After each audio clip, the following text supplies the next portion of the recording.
So, Sal, I guess, drives home every day with John Hine. Yes. John gives him a ride. Yeah. Sal's got it all worked out. He, evidently, Brian Phelan picks him up from TV, from Howard TV, takes him into work, and then Sal runs out with John Hine. And if John kind of walks out of here, Sal finds him. John went down to the garage the other day. There was no Sal, but Sal came running up. Oh, he realized that John was going. What does he have, a tracking device on him?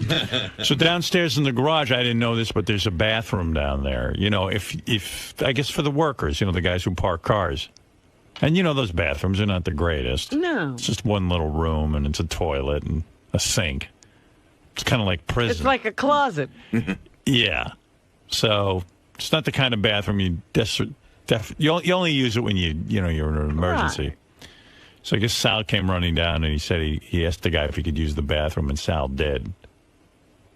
And I don't know. John said Sal was in there a really long time. Like, you really go in there if you have to pee. Like, you don't go in there to take a dump. First of all, those guys got to work in there, the parking lot guys. And it's usually right near where their office is. So I mean, you really just don't shit in there. You know what I mean?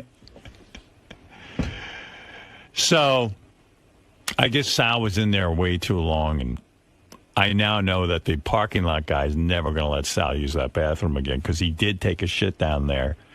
And evidently Sal's like a girl. Like, he won't sit on the toilet. Like, he just, like, he hovers over it. He squats over it. Like a hummingbird. So the guy, do you know that the guy discovered, because you squatted over the toilet, he shit all over the toilet seat. And you don't clean it up?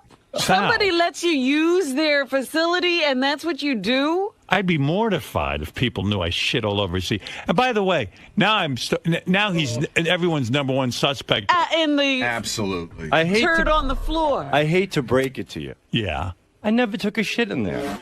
According to the guy, you shit all over the toilet seat. I will take a lie detector test. Really? So, Yeah. Just out of curiosity, I was talking to John for, I'd say, 4 to 5 minutes, and then I left, and you were still in there, and they said you were. So what were you doing in there for such a long time? I was violently washing my hands. That's what I do. I wash my hands for a long time, believe it or not. Why would you violently, as you say, wash your hands? When I leave here and you touch all the doors and everything and go through the turnstiles and whatnot and push the elevator buttons, I get creeped out. I'm becoming a little bit of a germaphobe. So why don't you just carry like what I do? I do. I have Purell in my office. Yeah, but have a little. They have little carry Purells you can take with you. I have little spray bottles too that I keep in my pockets. But according to this guy, you shit all over the toilet. Because he went in there and there was shit all over it. Howard, I'm always honest, and I would tell you if I took a shit. Unfortunately, it wasn't me. Maybe Gary took the shit and he's blaming it on me. I don't know. I didn't use the bathroom that day. Well, it wasn't me. I mean, why would you blame me for taking a shit when you were in there for 9 minutes? Because you come off more as the guy who would probably shit all over the place. You have those orangutan features, I wasn't in there, so I can't possibly have shit the toilet seat. And listen, the guy at the garage pulls me over the other day. He said Sal was in there for a long time. When he came out, there was shit on the toilet seat. By the way, I like that Sal's washing his hands in that bathroom. It's not exactly the most hygienic place in the world. Like, like I don't know how you get out of there without touching something. I always think some creep is pissing in the soap dispenser too. Because when you pull that soap out, it's supposed to be thick. Do you know why you have thoughts like that? Why? Because you're the creep who pisses in. No, I would never do that. No, I don't want to. You're so angry you want to. I'm not angry and I don't want to pee in maybe in a girl's face, but I don't pee in soap dispensers. But when it's supposed to have a thick consistency, and when it runs out like water, it kind of makes you wonder. Hey, I heard. Did you admit that you dye your beard?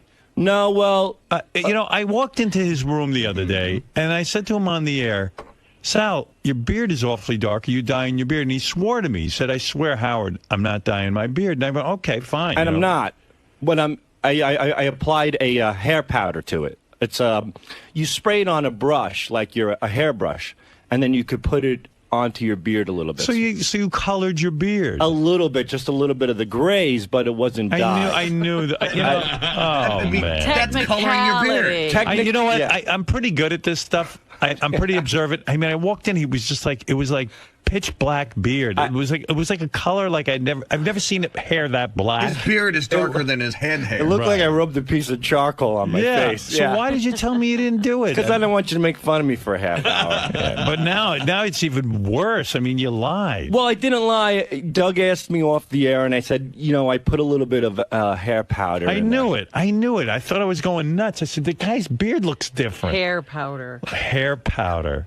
Bumble and Bumble hair powder. Good stuff. By the way, Howard, I now think he shit in the bathroom because it appears he lies about everything. Right. No, I didn't. But I didn't shit in the bathroom. But you're not lying about that. No, I'm not. Oh, I see. I see. And I didn't lie about the other stuff. If you're embarrassed by hair powder, I'm pretty sure you're embarrassed by shitting all over a toilet seat. That I'd be proud of. The other thing we're trying to figure out is like Sal's so OCD and about his hands. We never see him violently washing his hands here.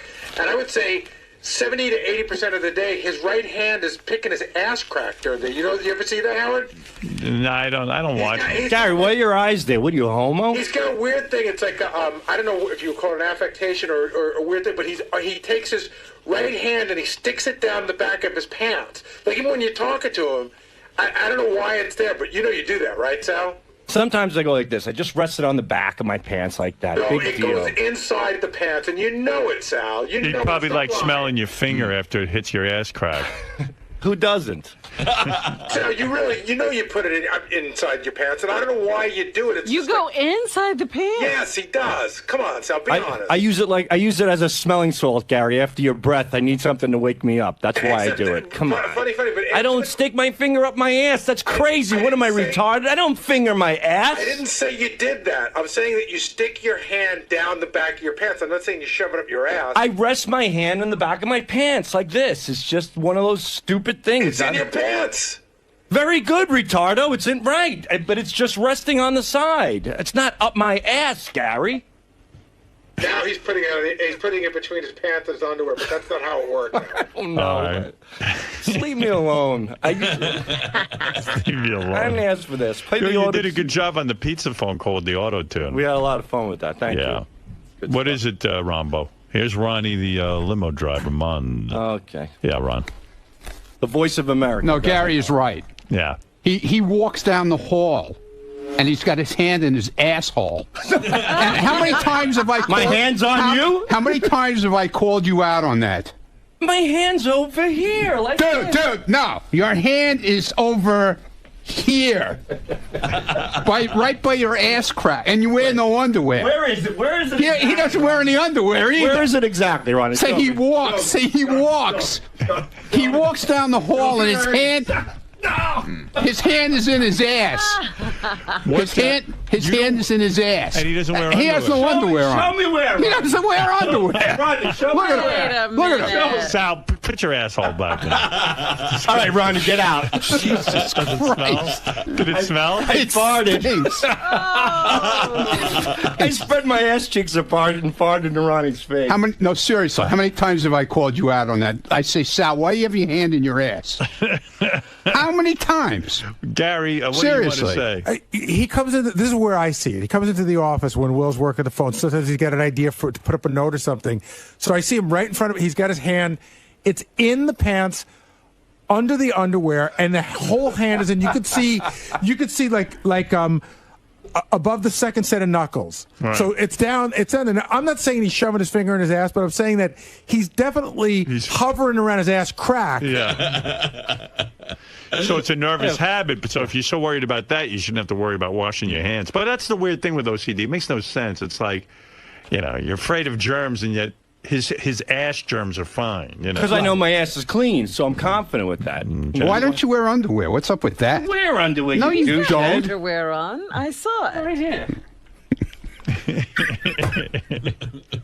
He was underneath it. Oh my God! That wasn't necessary. Yeah, who the hell needs that? George, did you see that? How come you have a heart on? What's up with that? He's with you. What's your problem? He took out his penis. Well, with George's shit on his dick, it turned me on. And you know what? You see, I called you out on that. You didn't never said anything about hair powder.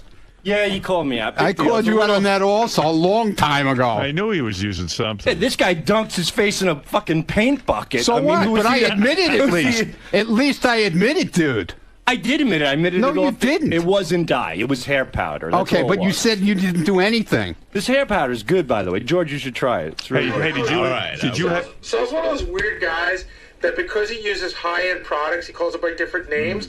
But the hair powder is to color your beard. It's a dye. Of course. So what's the difference if it's a powder? It's a dye. That's the same shit they like use on those guys like on TV when they got the bald spot in the back. Yeah. It's the same shit. I know. That's dye. Of course. Hey, Sal, did you ever ask your wife what I asked you to ask her? Oh, yeah. What'd she say? Oh, I should set it up. Go ahead. So the other day we were, I got a letter from Will the Farter. You know Robin, he's so talented. Oh, a man who's dedicated himself to I mean, farting. the guy's the best farter around. A musical farter. Anyway, so we got this letter, and Will's kind of like, things are tough out here. I'm dependent on you, Howard. I'm dependent on you guys. I need to get on the show. And I don't know, somehow I became Will the Farter. It's like father or something. Yes. And if he's dependent on me to make a living, then he ought to get a real job. But anyway, he wants to come in. So I'm trying to think of stuff for him to do. Because he says he can smoke a cigarette out of his ass and he can play the flute out of his ass. But I know every time he comes in here, he never can do it. Because remember when he was going to play the kazoo out of his ass and it didn't work? So he always hooks me in with something. What's he going to do now? No, I mean, at first I was like, I want to see him smoke a cigarette out of his ass. But I know he can't. Right. So we were trying to think of some ideas, and we were talking to Sal, and you know how much Sal's wife hates him and stuff, and how much he hates her. That's not true, but go ahead. All right, whatever. Yeah, you're in love. So I said, hey, Sal, what would it be? Well, tell Robin what we came up with. Well, what happened was Will Murray said that Will the Farter's not the brightest guy in the world. Right. So why don't we have a trivia contest, like win Sal's money? For every question I get right, Will gets right, he gets money. For every question I get wrong, Will farts in my face. Okay. So Howard goes, well, why don't we up the stakes somehow? And I said, hey, my wife loves handbags, pocketbooks. Right. So we'd bring in a whole bunch of pocketbooks, and she would have to depend on me. So for every question I get right, she gets a pocketbook. But Right. for every question I get wrong, Will farts in her face. Right. Is she gonna So Howard for goes, that? go home and ask your wife. And I said, I'll try. Because you know? Sal said she loves pocketbooks and So handbags much, so yeah. much. Oh my goodness! And I'm talking about we were going to get high-end Gucci, Sure, Hermes, Prada, Hermes, Chanel, all the big names. So I go anyway, home. yeah, you go home. I go home. I go, honey, I got great news. Right. I go, we are gonna present you with a plethora of all your plethora. plethora of plethora. Plethora. He learned Is that a from dinosaur? George, yes. A plethora. Why would you use words like that? But go ahead. Wrong enunciation. I said, of all your favorite pocketbooks. She goes, really? What's in it from, what's the deal here? I go, well, it's real simple. I go, I do a trivia game. I go, for every question I get right, you get a pocketbook of your choice. For every question I get wrong, somebody farts in your face. No, she has to spin. It's worse. She has to spin the wheel to see how many farts she has to take to the I face. didn't even get to that. That's right. And she goes, no. She goes, it's tempting for the pocketbooks. She goes, but I'm not going to do that to humiliate myself. Yeah, but chances are you'd get everyone right. You could be Will the Farter. And I said to her, I go, I could be Will the Farter. She goes, you? She goes, I'd rather have my 5-year-old answer the questions than you. It's true. So she said it was tempting, but then she's like, she goes, what type of bags? I go, all the bags you love. So she said this one bag, Bergalese. A Birkin bag. Yeah, and she's saying all these Hermes and Bergalese. My 10-year-old's behind me. Goes, my God. He goes, Dad, those sound like countries. I never heard of this shit before. Hermes makes a Birkin bag that's like 10 grand. Oh, that's Yeah, the one but- she knows about. All those bags. Yeah, well, Are you getting the 10 grand bag? I don't know about that, but there must be some that are a little cheaper than 10 grand. Not for her. She's Right. She crazy. wants the top of the line. Yeah, huh? but they got like Gucci and Chanel, and those bags are about 2-3 grand a pop. So Yeah. that's what we're talking about. Marc Jacobs. Yeah. Yeah. Those bags, and I look at those bags because Beth buys bags, and I go, Women love them. I don't. What's the big deal? Yeah, I don't see it. Are you into bags? Not really. Yeah. Well, you think about it. You're spending $5,000 on a contraption to hold your lipstick and tampons in. I mean, you know what I mean? But it makes them feel good because it looks good with their outfits. I get that. It's a status symbol, much like it says my husband's an asshole. That's the status. My husband's a sucker. My husband's a big jerk. right. All right. Well, anyway, so you don't think she's going to take the farts to the face? No, unfortunately. And then I said, well, maybe I'll ask my mom, but I can't. Your mom will do it. She would do it, but that's why I'm not. Really? Yeah, You're not going to ask. I'm not going to take advantage Ask of her her. kindness. Would it be hard for you to watch Will farting on your mom? No, my mom's. It would be funny as hell, but my mom's such a loving person. So I said maybe I'll ask my mom, and my mom would do it. Not for bags. She do it for casino money. She loves. Oh, really? Yeah, Okay. yeah. Let's do that. We could do Foxwoods, MGM. We could do Nice. all that. Okay. And we could arrange that. I'd like to see your mom. no, and then I said, I go, you know what? I'm not going to ask my mom. And my wife goes, oh, you asked me, but you feel bad to ask your mom. I go, yeah, well, my mom didn't put me through 10 years of fucking hell and shoot me in the ass with a paintball gun. Right. So she got all your mom angry. bangs you and your wife doesn't. My mom made me. You destroyed me. You know? So how's the sex going? Did you get any since the last conversation I had with you? Because it's been over a week. I haven't, probably 3 weeks now. Wow. But it's okay. I mean, I'm really not even uptight about it anymore. Yeah, but I mean, you're a young guy. How old are you now? I'm 40. Yeah, I mean, 40 and you're not getting laid for 3 weeks. I mean, what's the point of all this? You just. No blowjob, nothing. Oh, no blowjob. Forget about it. She blew Hitler before she blew me. Yeah. No, that's not She happening. really has a dislike for you. And you know what? I don't blame her. I mean, your personality is one where she's looking for like a more mature guy who knows how to handle himself. Somebody she can respect. You know, it's hard to Thank you, respect you. It's hard to respect you. spread your Coming legs from a for lady who somebody shoves you coffee don't up her ass and goes to Guatemala to eat shit stew, and all of a sudden she's telling me about respect.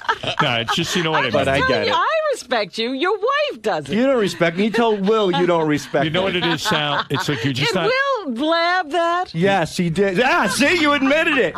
You're just not a real sensitive guy. You know, I get it. She's looking for and I think she liked you better when you were a stockbroker and you were on top of the world financially. And Right, all that. of course. You Well, know? but guess what? I'm paying the bills like everybody else doing what I Right. have to do. Hey, I got no problem with you. If I figure if I'm going to do something, I'm going to go all the way. My biggest problem being on the show is that when I say things, they're so true that people have a hard time believing it because they don't think anybody would be that stupid. What do you mean? Well, when I say things about my marriage and stuff like that, they go, I can't believe this guy. This can't possibly be true. And I go, it is true because if I've seen it up close. Yeah, but my theory is that if I work for you, you're all about brutal honesty. That's how you revolutionize the entertainment industry. And that's Right. why people are trying to be you today, and it's not sincere. Right. It's not real. So in that spirit, you contribute. Absolutely. In, In the way. spirit of everything that you've done, I've always believed in being completely truthful about everything. Well, I appreciate And- that. Except beard powder. Except being powder. Right, very Right, good point, and Fred. your That's true. makeup and a whole Yeah. bunch of other Anything things gay, that- I won't be yeah. true about. But Mr. Truth. and so in that sense, You think you'll ever end up divorced? no, and I hope not.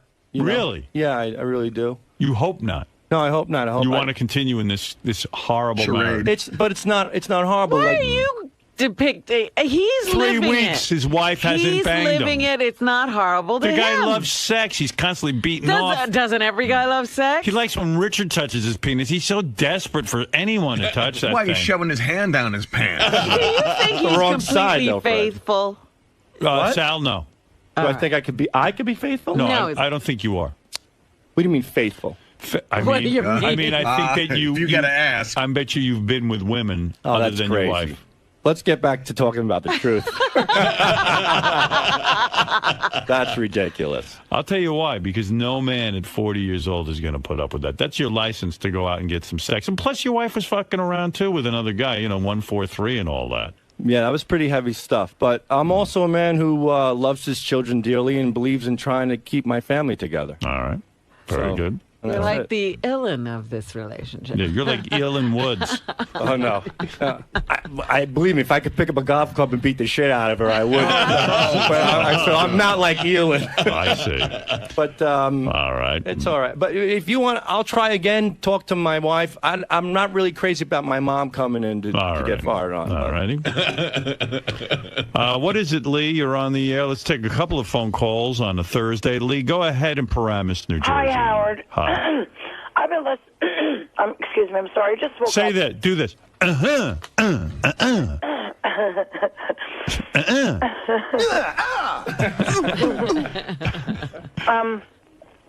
love Sal. I've been listening to you since '84, and I'm sorry, but Christine is a piece of shit. No, don't say that. It's horrible. Well, you know what? She is. I'm sorry. Listen, you can. Takes two to tango. Anytime. Seriously, I'm a beautiful woman. I'm a little bit older than 35, but you know, with the pocketbook thing, you're working really hard. You happen to be a decent-looking person, better with the beard, better with losing the weight and everything like that. But for her to, you know, have these kind of status issues, and that your children have to now be exposed to this, and while you're working so hard and so talented, and usually I don't gush, but you contribute a great deal. And you really need to find somebody who appreciates your assholeness. No offense or anything like that. But see, in other words, Lee is making a good point. If you were in a relationship with and by the way, I believe your wife has every right not to give you sex. Sometimes you act like such a flaming asshole. But he also has a right to find somebody who will. But my wife, right. she's not a POS. My wife, I love my wife, and she's a good woman and a great mother. From my point of view, I work very hard. The reason why I woke up just now is because I've been working till 3 o'clock every morning. I work really, really, really hard. At my age, I shouldn't have to work that hard. I do. Pocketbooks, I could give a crap. But if I could afford one, I would buy one. But I would certainly never mandate that a man please me by buying me pocketbooks and shoes. And I would certainly never paintball him in the ass and then laugh. You know what I mean? Right. Yeah, that was a little rough. But all right. Thank you, Lee. Don't you fantasize about being with a woman like Lee who worships you? Worship you, yeah. I fantasize about Lee probably every 15 minutes. Right. I mean, married or not married. Bill, go ahead. All right, Bill is not there. Bill in Orlando bailed out on us. All right, Sal, thank you. It's good to check in with you. So let's go down the list. You first got called out or thrown under the bus for shitting in the garage bathroom. Yeah, which wasn't true. You said you didn't. Wasn't true. That's all right. Next, because it wasn't. I mean, if it was true. But John and Gary both say you were in the bathroom way too long. Yeah, I might have been there long, but I was washing my hands. You know, I could show you my sanitizers in my office. I could show you the little sanitizers I keep in my jacket. I wash my hands after leaving here. You know how skeevy it is, right? Yeah, it's disgusting. Yeah, I washed my hands. I didn't take a shit in there. I mean, if I did, I would say it. I would say I had the runs and I blasted, but I didn't. So. And then next is what, the beard? Yeah, well. Now, why'd you lie about that? Robin, why did I lie about my beard?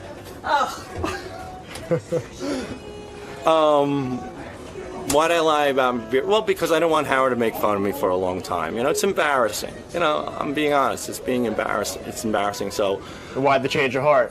Why come out and say it then? Because Doug looked at me and said, you know, what's going on? I go, all right. I put a little Bumble and Bumble hair powder in there. Bumble and Bumble, if you're listening, Bumble and Bumble hair powder. Is it still in? No, not today. But I'll wear it on the... So where's the gray? Right here. There should be a few pieces, right? Oh, yeah, you got it right on your jawline. Yeah, and I have some there. So in the same spot. Yeah, instead of brushing it just on the gray, I made the mistake of taking the whole brush and whole thing. And I look like I rubbed charcoal on my face. So that ends that one. And you're not going to do that anymore? No, because once you get outed, like look at Ronnie, he hardly dyes his beard anymore. Once you get outed for doing something ridiculous, it's better to be gray and live with it than to, you know, fine-tune yourself and be made fun of. It's like being bald and having a toupee and everyone know that you're really bald underneath. Right. You know, it's true. If somebody has a toupee, like, all you're doing is making fun of the toupee. But if somebody's bald, you just pass it, you know, it just passes by. It's not that big of a deal. And then what's next? The hand down the pants. Hand down the pants. That's a little gross. I relax like this. You know, I have a tendency to do that. So what is that, like the Al Bundy? Kind of, but in the back. And if you think about it, it's kind of resting on half of the leg and half of the It's like your hip, kind of. Yeah, so it's not that bad. You don't go down digging or scratching? Not even close. Not even close. And if I digged and scratched, I would be in the bathroom. I don't scratch my ass. If I get a little itch in my ass, I immediately go to the bathroom. I wet some paper towels. I dab them up there, you know, do the old pinky clean. Toilet shitter. It wasn't me, Gary. Oh, my God. You sprayed it like it had the measles. No, Ronnie seems to think that you have your hand all the way down your pants. He says I go down deep. I don't think I go down deep at all, but cause you know why? I can't. I stop my thumb here if you think about it. Oh, so your thumb's always outside the pants? Always outside. Now, so that's primarily it with that. And then lastly is my wife with the pocketbooks. Yeah, you know, she said it was tempting, and you know, but she's not getting farted on the face over it. Are you disappointed? Would you like to see her get farted on? Oh, it'd be hilarious. It would be so good. Because to put somebody in a position where they don't want to do it, that's when it's funny. Yeah. You know what I mean? I mean, especially my wife. I mean, my wife, you know, she carries herself in a very classy way, you know. And the last thing she's going to do is lay down and get blasted in the face, which it would be so great. But that's her, you know. She didn't elect to work for the show. You know, she's not working here. I am. So I respect that. You understand why she wouldn't want to do it? Not really. I mean, I think it's funny, but I understand why. Yeah, in her capacity, I understand why she wouldn't want to get farted in the face. But I don't know. Maybe if we actually bought the bags and brought them home and let her dangle them in front of her. Yeah, let her feel it, and then I have to take it back to work if she wants it. You know, she gets farted in the face. It would be pretty good. Should work on that. Yeah, I should. But I feel bad, you know, like I don't, you know, I talk about my marriage problems on the air, but I don't, you know, I don't want to paint Christine as a bad person. It's just my side of the story. Yeah, that one caller. Yeah, I mean, does not like her. Yeah, you know, that kind of, believe it or not, it actually bothers me because my wife isn't a piece of shit. You know, I do love my wife. I made that clear. Did I make it clear? Yeah. You know, and the thing is that, you know, we have our differences, but on this show, you know, you vent your problems. That's how I look at it. It's like getting together with your buddies. Like, you generally say to your buddies what you wouldn't say, you know, what you wouldn't say in public. Mm-hmm. You know, I have a tendency of doing it in public because I think it relates to a lot of people privately. Well, and since you're the only guy that will really come out and say it, everyone's like, whoa. Right. You know, like, and then sometimes... But usually everyone else has the same problems. But unfortunately, it backfires a little bit, you know? Yeah. Like with somebody calling up and expressing their opinion to that degree by calling her that. You know, that I feel bad about that. You know? So believe it or not, you know, after all this, I have a heart, you know? Saying this all with a smirk on your face. No, because you're smiling, not believing me. So that's it. That's the Sal Governale story. Hope you enjoyed it. Thanks for the update. You got it. You have no idea how many people have come up to me begging that they be put on that bathroom list. It's a big deal. That's insane. It's a big deal. And like heads of the company and stuff, and I'm like, no, forget it. No. No. We don't want people hanging out in that bathroom. There's 1 million bathrooms here. There's a row of toilets. Stop it. It's embarrassing. I gotta free this little compound up. And by the way, the bathroom has been so much cleaner since we put a stop to all the nonsense. Something happened that was odd yesterday. Yeah. You left the studio. I happened to be out in the hall, and there were a lot of people in the hall. Right. And as soon as you stepped out the door, everybody said, "Clear the hall, clear the hall." Well, and why? people went and hid from you. Oh, good. Well, a long time ago, I told Gary, when I used to come out of the studio when we were first at Sirius, every day it was like a greeting committee.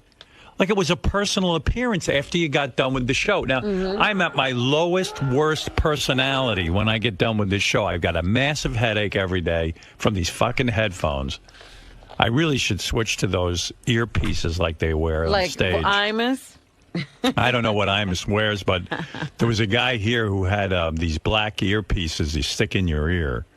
That they mold to your ears, Yeah, right? he's wearing a hearing aid. I'm talking about they have these... these headphones just press on my head all the show. No, you know that Imus doesn't wear anything on his head because he keeps the cowboy hat on. He has these earpieces. Well, I don't watch his show. I don't know what he does. What he wears looks like a stethoscope. Oh, you know what I mean? right. It's like two things that go in the ears and comes down. It actually is a stethoscope. He's checking his heart. Making sure he's breathing. But I don't... I don't know, but like I walk out and when we first started working here, and there'd be just this like tremendous amount of people waiting to get a hold of me. And it was like, everyone from Scott Greenstein on down. They'd be great show today, but like what?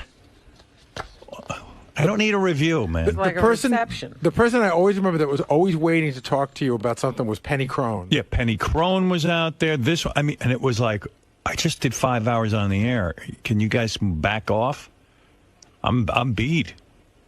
And I said to Gary, I'm also a nice guy. I don't want to blow people off and walk right by them. So could you just and by the way, let's keep the hallway clear anyway so the people who have to get... Plus, whenever we open up the studio door, if someone does it during the show, you would hear like a party going on. And boy, oh boy, did it sound bad on the air. Every time that door opened, you'd hear... What happens is somebody will come out, like Sal will have done something, and then the TV camera's right there, and they start talking about it. Then it turns into like a big discussion. And then Tim was always introducing me to some stranger after the show. Like, Howard, I just want you... I've probably said to Tim 9 million times, I don't want to talk to anybody after. And it took like months of me just saying, I don't... This is what it sounded like. Hi, everyone. Okay, yeah. Hi, yeah. Oh, hello. Oh, thank you. Hello. Yeah, thank you. Okay, yeah. Oh, hi, yeah. Oh, you're the new sales guy? Oh, hi. How are you? Yeah, Tim told me all about you. Well, that's what it sounded like just before you opened the door. Yeah. And then it was like, clear the hall! Yeah, good. And by the way, that hall should be just cleared in general. What happens is after the show, the TV guys who've been sitting down the whole time, they come out to stretch their legs, they start to chat. Some of the guys are sitting in the back, and I know it just turns into a thing. It all goes on right in front of this door. And I walk out, and it's like a party. It's actually right over by where we keep the cupcakes. That's where everybody seems to congregate. Yeah, well, let's find a new place. What's all this congregating? So Tim and I went over the list again to pare it down, not just for the bathroom, but for the whole compound. The whole compound. But, here's what happens. Everybody who works security has to have access here because you never know who's going to be on at what time. Okay. Everybody who works in engineering has to have access here. Everybody. Well, for the probably a group of about a dozen people because everybody works different hours. If there's an engineering emergency, they got to be able to get in right away. Has there ever been an engineering emergency? Yeah, a lot of times we have people. All right, okay, fine. I'm all right with that. Well, that makes sense to me. Then there's a lot of IT guys, that handle our computers that, need to be able to have access to here. Really? Yeah, and then it's, so that already is a big, and then it's everybody on TV, everybody on our staff, but we got it, we pared it down a lot. Good. Yeah, I mean, it's ridiculous. Well, for the longest time, I say, Tim, I keep saying it over and over nicely. I don't want to meet the new sales guy after the show. Just this once. But, I mean, now he's under control. It was crazy. I said, listen, I'm not in any condition. I just spoke for 5.5 hours trying to be funny. Put yourself in my shoes for 2 fucking seconds.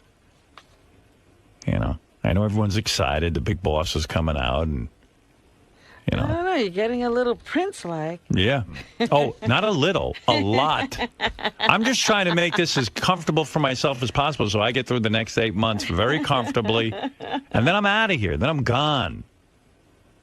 Bye. I agree. There shouldn't be a gaggle of people out there, but that was kind of crazy. Clear the hall! Oh, you don't even know. But Robin, I'm not aware that's going on. What? I'm not aware that's going on. I want to get out and not have a gaggle of people around. It's a nonstop party.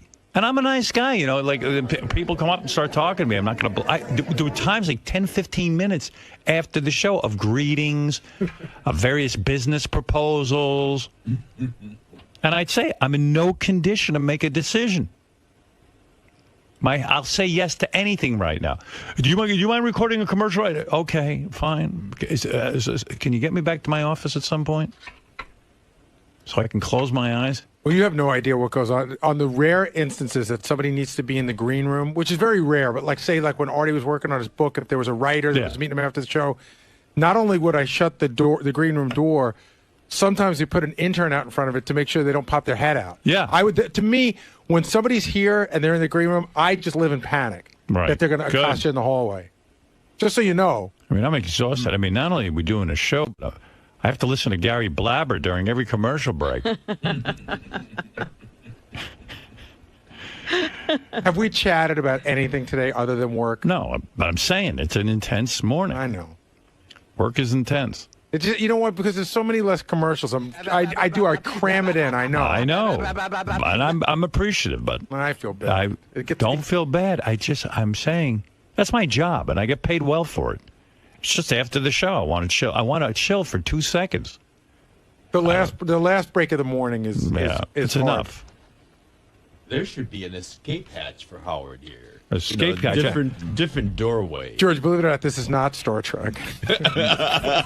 No, it's. He can teleport to the back office. Yeah, beam him over to his office. You know, George, you see, I book right out of here. I don't even want to get trapped in a conversation with you. I know. You're amazed a nice guy. That you go on for 5 hours, Howard, and then you wade through that. I got to move in the morning because George is in the green room doing his lines. I race past his room so he doesn't get a hold of me. There was one great day. Oh, is that why you go so fast? Yeah. Now I know. There was one great day where it was the end of the week. You were exhausted. The show went really late. You're up and you're on your way out, and George was holding a bag, and he had something for you. It was a gift of some sort. But, like, there was a whole speech that went with it. Right. And like, you were, like, moonwalking. And you go, oh, thank you, George, thank you. You grab the bag, and he's still talking. What, I gave him a bag? I was so irritated because George and I sat here for an entire 5 hours. He could have given me the bag. I think it was a bag. It might have been. It had some gift in it. It might have been chocolates or something. One year you gave. I don't remember that. But I knew you gave something to Howard, and you were talking to him. I was going to kill this myself. week? No, this was like a couple of years ago. When you first started doing the show. Yeah, I was going to kill myself. What did I give you? I don't know. I can't remember. It was a very lovely thing, and I didn't want to appear to be rude, but I had enough. I had to get out of here. Well, now I understand. I mean, I see that horde out there. You're a rock star. And no, it's not rock star. It's people who want to do business. Yeah. And I'm not in any condition to discuss business. Absolutely not. Not after. Yeah, I mean, getting up at the hour that you do, and then being on for 5 hours straight. Yeah, you need a little breather. Your mouth is dry. You want to go drink some water? I mean, for crying out loud. Or pee or something. And, they really should have a separate door where you can No, I don't need that. Baba Booey cleared everyone out. Yeah, so it's improved now, has it? Oh, good. Oh, there's a panic. You should have seen the people running. It was like when, you got roaches and you turn on the lights and they scurry. Well, it doesn't have to be like that, Robin, because by 10 o'clock, everyone should be out of that hole. And I am telling you, if I went out there now, 90% of the people have no business being there. And then you had more people because they were all lining up to use our bathroom. Right. Like this is a fucking toilet bowl. I'm treating this seriously. I'm taking my job seriously. A place of business. At that fucking K-Rock, it was always a zoo out there too. Well, apparently, and I sleep in my office. I sleep in my office, so At K-Rock, you couldn't even sleep. You couldn't get a decent fucking afternoon nap in that place. So fucking goddamn noisy. Here it's nice and quiet. I make everyone be quiet. I like having my own channels. That JD makes a peep. I'm out there in 2 fucking seconds yelling. Oh, he's as quiet as a church mouse. I didn't do anything. I go back there now and go, shh, before I say a thing. Right. I blinked. Well, you're very loud. You wake me up a lot, Robin. I'm not here. I sit here, and I don't even go down the hall. The few times you were here, I heard you. You could hear, what did you do? I'm like, what? Are we back on the air? What? What? I get so panicked if I hear someone talking in the hallway. Thank you. And like, I will go out there if I feel to be loud. I'll go, gotta be quiet. I don't want to get yelled at. I'm not taking a route for your bullshit. Now you know why JD talks the way he does.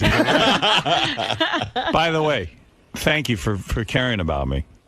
Dude, remember the vampires always had, when they were in their coffin, they always had a human that would stand guard over the coffin? I'm the guy that guards your dirt. It's like a Shabbos goy. Right. He's a Shabbos goy. I just see it as part of my job. Right. And one of these days, the vampire's going to turn you into one of them. Right. Wow. JD tells people to be quiet, but nobody understands him. He's like, shut up. I was here. All right. I don't mean to be a prima donna, but oh boy, it's impossible to get a nap around here. Well, maybe this isn't the place to sleep. Oh, it is. This is quieter than my apartment. I love it. I love sleeping here. The second the show's over, I beeline right back to my office. I crawl into a ball. Your eyes are almost closing as you walk out. And then I have this chair, this leather chair I bought, and I curl up into a ball. And I'm 6'5". You have to see this. I curl up into a ball, and I'm like in the fetal position. I'm out cold. I'm like, now Ronnie bangs on the door to wake me up. I jump. What? Well, you always tell him what time. That's the one thing you do. Yeah. You give Ronnie a time. As I walk out, I go 11:45 or 12. Yeah, it's like a shorthand. And no matter how much time I give him, I'm fucking still asleep when he's banging on that door. I'm tired of it. I have an office here. I've never done anything in it but sleep. I took one meeting with Mel once. And Scott Greenstein one time, too. That was it. I never use it for business, strictly sleeping. I said to Beth decorated it for me. Yeah. They gave me a $10,000 budget for my office when we first got to Sirius. So we went over to that Pottery Barn, and we bought 3 chairs, but I should have bought a bed. Imagine I take a meeting with... because you're sleeping in there. Imagine I take a meeting with Mel and I go, here, you sit on this side of the bed. But I really should have put a bed in there, a full bed. I would have loved that. Because the chair, I wake up, I'm like, it's horrible. I mean, my feet have to go on the coffee table. It's weird. I really should. I've made a mistake in designing my office. Get a Barca lounger that turns into... No, I don't like that. You don't like that? No, I can't. I don't like that. I have to be on my side. It's a whole thing. But you managed to get on your side in the chair with the ottoman. You should see. It's so uncomfortable. And I pass right out. Holy cow. And I'm unconscious. And then, fortunately, I usually have a dream, so I bring that to my psychiatrist so it gets off my back. He tells me when I don't bring in dreams, I'm distancing myself from him. So Really? Yeah, so he's very Freudian. Yeah, so I do all my dreams in there. You remember dreams? No, God, I have to write them down. I'm terrible at that therapy because I never remember anything. Me neither, and I have to write them right down. And he goes, why do you write them down? I go, because... I don't remember dreams. And he goes, well, that's because you're distancing yourself. You could remember it if it was important to you, and you remember the feelings. I get criticized. We now remember what happens when we sleep as well? Yeah. There's no, and you know what? I don't have any fun. Now even that's a chore. Sometimes I even cheat, and I ask people if they had a dream, and you give him their dreams? Right. 3 times I've done that with Fred over the course of 10 years. So what's wrong with Fred? They dragged me away in a straitjacket after I gave him one of Fred's dreams. I never have a happy dream either. It's always a horrible dream. Well, have you then ever they're talked called about it? nightmares. Do I ever talk about it? About it on the show? No. Every once in a while, you used to bring in a dream. Yeah. Should be interesting. Yeah. It's hysterical. I would like to have one dream where I come. I don't even have sex dreams. Well, you're past that age now. Past that, I never had one. I never even have fun. Even as a teenager, you Nothing. didn't have Never. those wet No. dreams? No. I'm not pervy like you. Ralph, go ahead. What do you want to say? Yeah, George has been very pervy this week. He's ruining. No, this is an April Fool joke. It's ruining the whole Star Trek thing for me. Hey, Robin, was it like the scene in Devil Wears Prada when Meryl Streep comes into the office and everybody just heads for the hills? Yes. They were diving for cover. Because if I see them, they're fired. Well, they should. You got to get your... Well, I'm telling you. I had never seen that before. It was quite There is shocking. no workplace in America where you would see a scene like outside my door. It was clear to me that it was just one big party and everyone was just waiting to get a hold of me after the show with different agenda. Well, the thing is, too, and then one person does it, and then the floodgates open. Like when somebody asks for your autograph. Like Shuli Then Agar. a little crowd gathers around All of a sudden, Shuli's there, and I go, "Hey, Shuli, hey, Howard, how you doing?" And then, then like I'm in a, yeah, I'm having a baby. Who gives a fuck? I just talk for 8 hours. Yeah, I mean, come in on the air and talk to me. That's what you talk. Yeah, I talked already today. I did enough talk today for the next month. All right. Thank you. Bye now. Bye now. It was see, now that we need a camera on when people started to scatter. Get a camera on that. You're in charge of that. Stop with that Guatemala. You know, that Ralph has a good idea. Maybe you're too nice. Oh, I am. You should be like Meryl Streep. No, I'm the nicest. Come in, talking in, No, I'm the nicest guy in the You world. are. Wouldn't have I'm thought that's it the yesterday problem. when you saw those people running for the hills. Well, Gary did that. I got nothing to do with that.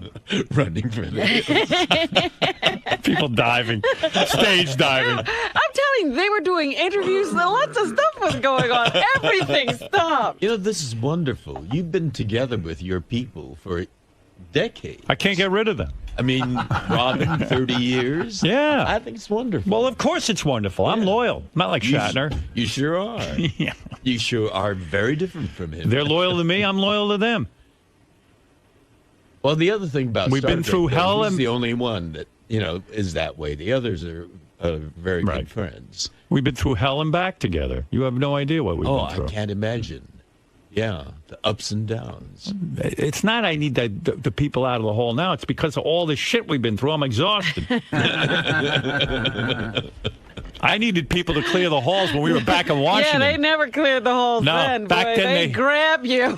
You ask, if you think I'm being a prima donna, in the days when I didn't have any clout, I was in Washington. Woo. Meanwhile, I was the #1 morning guy in Washington. We had the #1 morning show. Still had no fucking clout. They were busy firing me. I'd walk out like vultures. They'd pick at my corpse.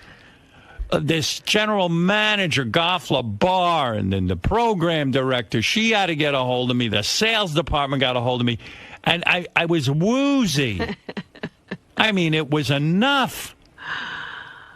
I had more talent in my fingernail than they did. And they're lecturing me. Now I lecture. Anyone want to learn? Come on, let's go. I'm sick of being lectured. I'm doing the lecturing now. Here he comes. That's right. Head for the hills. Now you head for the hills. Oh, that was He's in a bad mood today. Right. Let people read my mood. I had to sit and read all these assholes' moods for years. That NBC, I got with that pig virus, and then the fucking engineers there who sat and laughed at me because I wanted them to work. Fuck you. That's why I want the halls cleared. I walk out there like vultures. They're picking me. That goddamn lawyer and that fucking other guy who picked his teeth, that vice president. What was his name? Monty. Oh, God. Mounty. Bob Mounty. Everyone got a hold of me. Fuck you. You're not kidding. They didn't even wait. They didn't wait. Then the sales guy. guy. They come into the studio. Hey, Howard, your report card comes out tomorrow. Engineers who had no clout at all. None. With me, they all had clout. Goofing on you. Goofing on me. That pig virus, that asshole. I can't even believe he's still in the business. I mean. Let's see how we did. You want to know why I got the hallways cleared out? I got the hallways cleared out because of years of abuse. Those people love you in the halls now. I'm like a woman who's been fucked. They run. I'm like a woman who's been fucked over by her family. They run like you've got a gun. Good. Leave me alone. Leave me alone because I've been there. I got people's problems. That's what it sounded like. Yeah, and then it's people's problems after people's problems. I listen. I'm burdened enough growing up. Every day I came home, I had to read my mother's temperature and make sure that she was happy and that I was in her good graces or hell would break loose. I'm in the service of no one now. I'm a free man. You need help? Fuck you. Go help yourself like I had to. No one helped me. Fuck you. Right. Right, Tracy. Douche. There's a girl I like. Fuck you. Tracy. Just leave me alone. Don't bother me. I was in the service since I was 5 years old. In the service of my parents. My father came home. He told me what I had to do to please him. My mother, too, all day. You want to please me? Listen, my children know my every mood. And that's the way it should be. Shut up! Sit down! They should know how I feel. No, you got it backwards, Mom. Shut up! Shut up and listen to your mother. Shut up! Sit down! I'm through in the service of everyone else. I'm through with it. All right. Be in the service of me! Get out of those halls. Right. Clear the halls. Or forever hold your peace. Ronnie, describe the situation in the hallway before Howard comes out. It's clear. It's empty. See it? No, typically. What is it like? It's you guys. It's all you guys. Who's you guys? You, Howard TV. All you guys. I have a camera in my hand. You're all over here bullshitting and Brian Fallon. How you doing, bud? How are you today? You know, it's all you guys.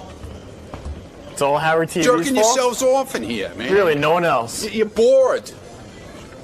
No, it's everybody, but it's like Fallon takes up the whole hall. Like, you go to move one way, he moves that way. You go to move that way, he moves that way. I mean, he's crazy. There's something wrong with him. So you blame this mostly on Brian Fallon? No, and Howard TV. And Howard TV. They clog the hallways. And the Howard 100 News Department. Except for Langford. He stands down there by that sign, I gotta say. He'll never come up here when Howard's coming out. Never. Surely he'll play games. He'll sneak up the railing, you know. Inch his way towards up. the top. But he won't go there, but he'll be right here. You know what I'm saying? So who's the worst? Who's the worst? You, because you're here with that fucking camera. I have to be here. It's you.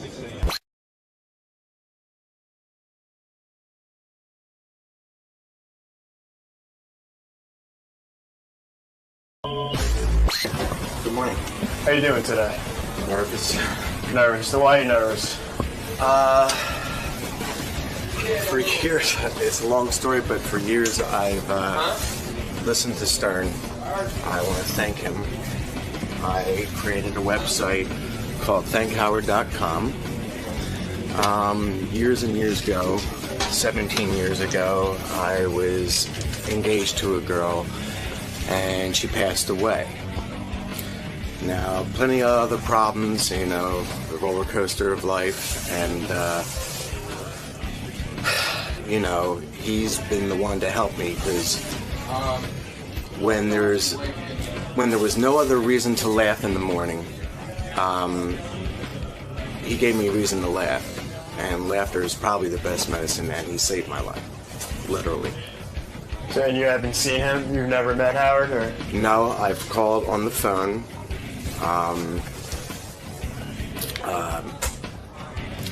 The last time I called and got on the air was I used the name Wadman, and he had the guy talking about that book for copy paste bang or whatever, and I talked to him just for a few minutes. But years ago, when Sutter and John was working here, and that was years ago. I'd say 10 years ago, or no. About 10 years ago, I got on the air, and thanked them. But now it's face to face. Probably means a lot more. Yeah. Being unemployed is really hurt, and being a stay-at-home dad has aged me, with this little child. So. All right. So needless to say, this is a pretty big day for you. Very big day. This is the biggest. All right. By far. I'm very nervous. I walked around, and 1 o'clock I was up. All right, man. We'll see you in there. Have fun today. Thank you. Hey, there's a guy downstairs who's been trying to get up here. He wants to thank us for something. What? I don't know, but Ronnie said... You're indulging this? Ronnie said we should indulge it because the guy's been there for like 3 days. Oh. Wanting to thank us for something. Can he have a pass to the bathroom as well? I don't know. Ronnie better hold him down, though. Do you think Ronnie can handle this guy? I don't know. He must have checked out or sized up that You check this guy out or what? Hey, how you doing, man? What do you want to thank us for? I don't even know. Go ahead. Hi, John. Hi, Howard.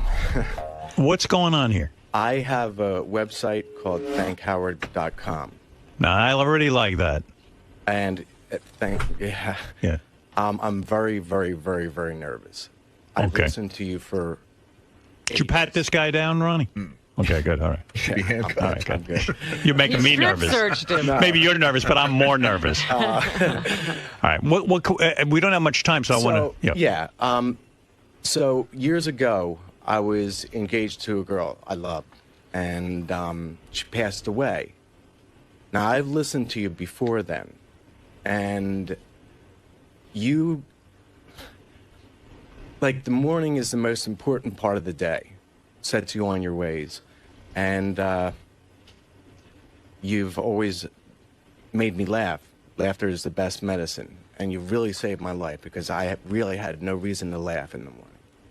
I don't understand what happened. What happened to you were engaged to a girl? Or Yeah. Yeah. Yeah, and she had a rough life. And she committed suicide. Right. And... you were in love with her? Oh, yeah, big time. Right. She was definitely my soulmate. And that How many years ago was this? 17 years ago. Where'd you meet this girl? Around the neighborhood. And you guys were lovers? You were engaged? Oh, yeah, we lived together. And she killed herself. How'd she kill herself? OD suicide. Overdose suicide. Yeah, she had multiple personalities. And she had a really hard time in life. Now, how long ago did she kill herself? 17 years ago. Oh. So we cheered you up during that time? And everything else that happened to me in life, yeah. What else happened to you? Well, I got into another relationship, and she ripped up the pictures of all my... of your old girlfriend? Yeah. Yeah. It's harsh, but every morning, I got to listen. I'm unemployed now. I'm a stay-at-home dad. It's rough. So you ended up getting married? Yes. Right. But now I'm divorced. Married. No, I'm married for. It's going to be 4 years in October. All right. And I met this girl. She's really nice. She was a nanny. And so what are you thinking before exactly? Making you laugh? Helping me live, yeah. Oh, all right. Well, that's good stuff. That's good for people to hear. You know what? And I get shit all the time. You know, and like back when you were getting the crap from the religious right activists and all that stuff, I'm thinking, they don't make me laugh. Right. They're fuckers. Oh, you'll never They laugh are. if they get in charge. Yeah, Right. exactly. Trust me, laughter's off And the it'll table. be outlawed. And it's, and all the crap you've gotten, and it's like, excuse me, you make people laugh. Well, there you go. Thank you, man. Well, you're a good man. Thank you. And But thank you for things are saying that. going relatively well for you now? Yeah, I'm just really nervous. Oh, being here. okay.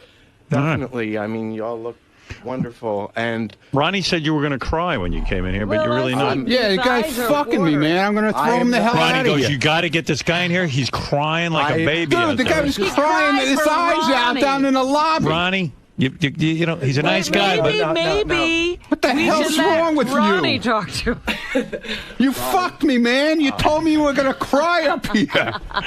you know what? People get in here and then they don't cry.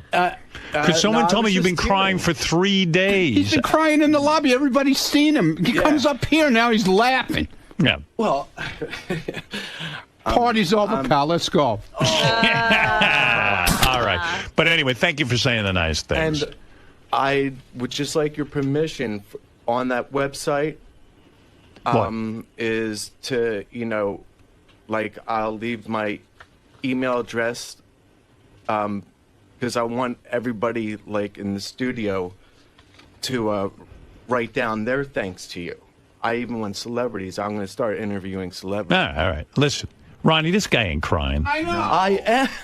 No, well, you were. Man, let's go. All right. But thanks. Yeah, thank you. And thank you for the You know nice what? I'd things. cry Sorry. if Ronnie was talking to me, too. Yeah. Shoot. All right. What's your name, John?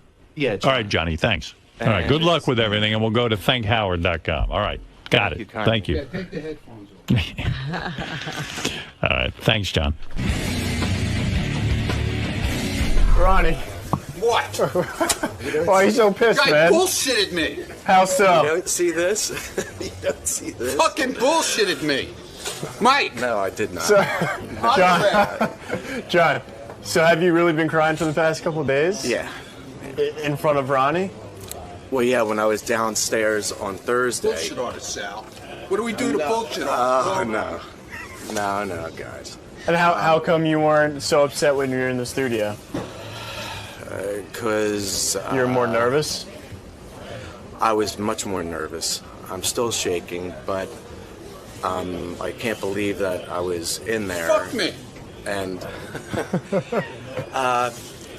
see, I can't even speak right. I'm having a very hard time with this. But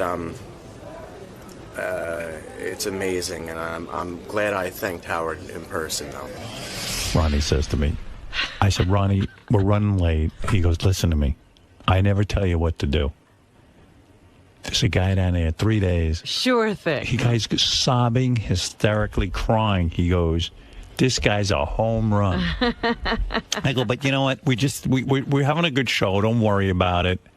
Everything's cool. Maybe you'll come back tomorrow Yeah, when right. nothing's going And I've already blown this off for 2 days. He says, listen to me. Get this guy in there now. The guy's going crazy. He's crying, and DePace saw him crying. Everything. Well, I hope they got it on tape somewhere. He certainly didn't do it. So, you saw John come in. He does have a sad story, but he was completely composed. He had he was just, had nice things to say. Don't get me wrong.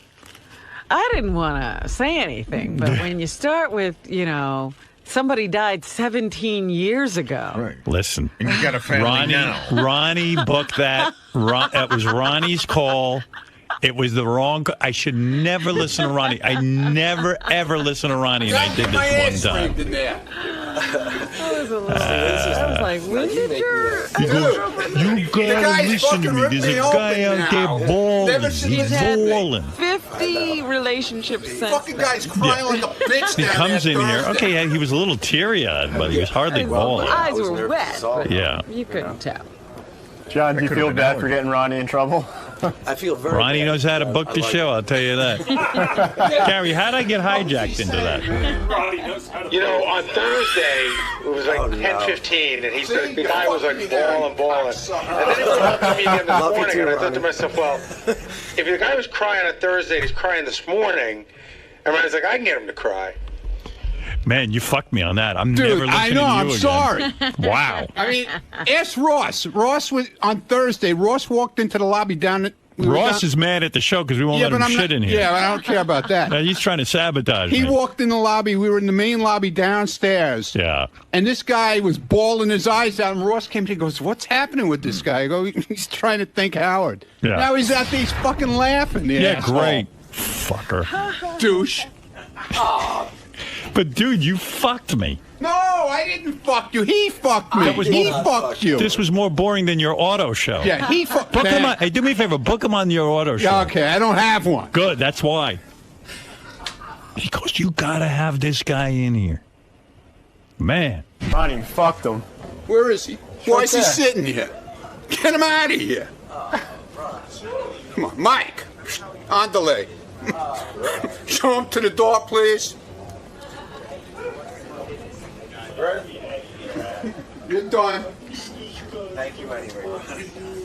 Guy crying like a motherfucker down there Thursday. This way. This All way. right, John, right that way. This way. Have a good trip back to Pennsylvania. Thanks, Ronnie. Yeah. Dude. You fucked up, man. That was bad. You were talking about him all day on Thursday. Dude, the guy fucked me Today. over. You're crying now. You let him down. You know Ronnie always makes the wrong call. Well, you're the one who's following his lead. Because sometimes I'll even ask Ronnie, like, what's going on with this person and that person. He tells me his theories, and I realize Ronnie's always wrong. He doesn't read anything. He doesn't read correctly. anything right. I think this guy's trying to fuck you here. And I listen to him. He doesn't know what he's talking about.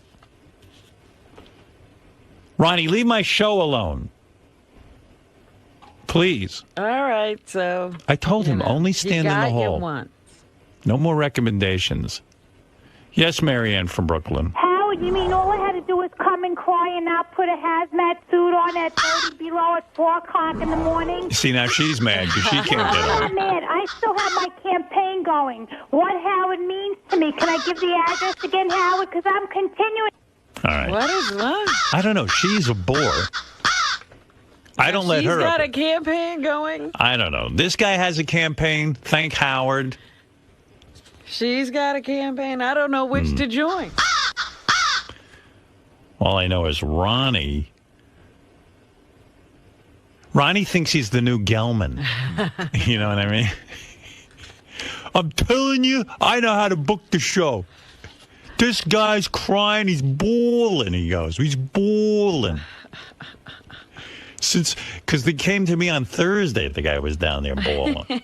He's been crying all week. I think he's cried out. Gets in here, goes, Howard, 17 years ago, I fell in love with a woman. I'm like, oh, no. And he isn't crying. That was Ronnie's big move. Like, if that had been a home run. Oh, forget it. He'd have been booking the show full time. I would have fired Gary and appointed Ronnie the producer. This just confirms my fears. All of my fears. Guy walks in, he's totally fine. Oh, Robin, it's not easy. Do you think the guy was playing you, or you think, like, Dude, really? the guy was crying like a baby. There was real tears and shit were rolling down his face. His eyes were red, everything. So he wasn't bullshitting you then. He was just. No, he fucked me when he got up here. He just got really nervous. He said to me this morning, he said, don't worry when I get up there, I'm going to break down and blah, blah, blah. What do you want? I threw him the fuck out of here. I wanted to clear his website. He just catch him at the elevator. Fucking douchebag. Maybe you should leave the guest booking to Gary and Will. Dude, no, they sent me downstairs to check the guy out. He called up here. Gary said go down and check him out. So I went down and checked him out. Yeah, and you gave him the stamp of approval. Oh, God, the guy was crying like a fucking girl.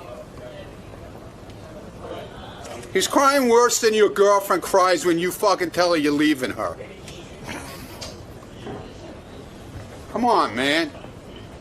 I wouldn't fuck him over like that.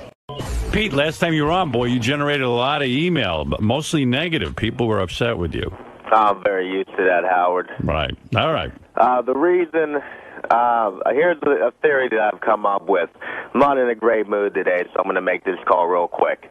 The reason that you want to retire from radio is the same reason that Artie attempted suicide. Well, hear me out here. It's because it's the daily routine that you go through that Artie was going through. You both had high-profile jobs making a lot of money, and it's something that you could never, with a clear mind, say, I'm going to leave. I'm going to give up the big money. How could you do that? It was so hard Pete, to get. I'm going to tell you you're 100% wrong. You want to know why? I'll tell you the real reason. Now, this gets a little complicated. But what the hell? All we have is time here, right, Robin? Sure. Right, okay. What are we going to do for the next few hours? Right. Your theory is that I'm depressed from my daily routine. You've been doing it for 30 years on the radio. Every week, you know you have to go in front of America, in front of people. And that's something that you're trapped. You have other things you'd like to do in your life. There's other adventures as a human being that you want to do. But that radio and your career and the money that you make has held you back from. Well, all right, Pete, let me tell you the truth. I am a guy who loves routine. See, that's what you don't know. And Robin knows this about me. I am a very routine guy, to the point that when I'm not in a routine, I get very uncomfortable. Do you know how a baby needs to take its nap at the same time every day? And if not, the baby's cranky and uncontrollable? Did you have to go to that analogy? But Robin is right. Pete, routine is the best thing for me. And having a place to go every day is very, very important to me. I could never have been an actor or somebody with a loose kind of schedule. Even a salesman. Freelance is not for him. Even a salesman who works on commission. It would be a very difficult thing for me not to know that I was, not getting a paycheck. I didn't know. It would be very difficult for me. I like routine. So let me tell you what my problem is. My problem is, like a child, as Robin compares me to a baby, and she's right, I want everything. I want to do everything. It's not that I don't want to be here. I want to be here, but I also want to be somewhere else. I'm one of these guys that can't, I can't be happy where I am. When I'm here, like Beth today is doing something fun, I want to go be with her. And I want to do this and I want to do that. So there's too many things that I'm into that I like doing. So it's not my daily routine. I need a daily routine. But I'm one of these guys that wants to grab onto everything. But part of growing up is learning you can't have everything. If I'm here, it means I've got to turn down other things. But then why would you want to retire if this is something that's a part of the natural part of your life, going on the radio every day, 4 days a week? Believe it or not, I take the radio so seriously that the pressure of doing a good show every day gets to me. It is a lot of pressure for me. And that is my point right there, Howard. That's what I'm saying. The pressure. All right. You're being confined. You're being held down.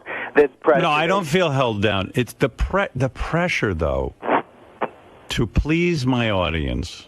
And at this point, it's only about the audience. It's not about anything else. I don't have to sit and get, ratings every day and all of that. But it's the same kind of idea. Ronnie said he was listening to Bubba. Bubba in Richmond had a 0.0 rating, and he was going berserk. And I understand that how horrible that is. Oh, my God. Yeah, how's he getting up this morning? I don't know. And here he's doing well in other markets, but that's going to be his focus. Right. He's focusing on that and having a freak-out session, and I get it. And, at the same point, even though I don't have to sit and really worry about what the audience thinks anymore or this or that or the other thing, I still take this obligation, this job very, very seriously, probably too seriously. And it eliminates a lot of the fun.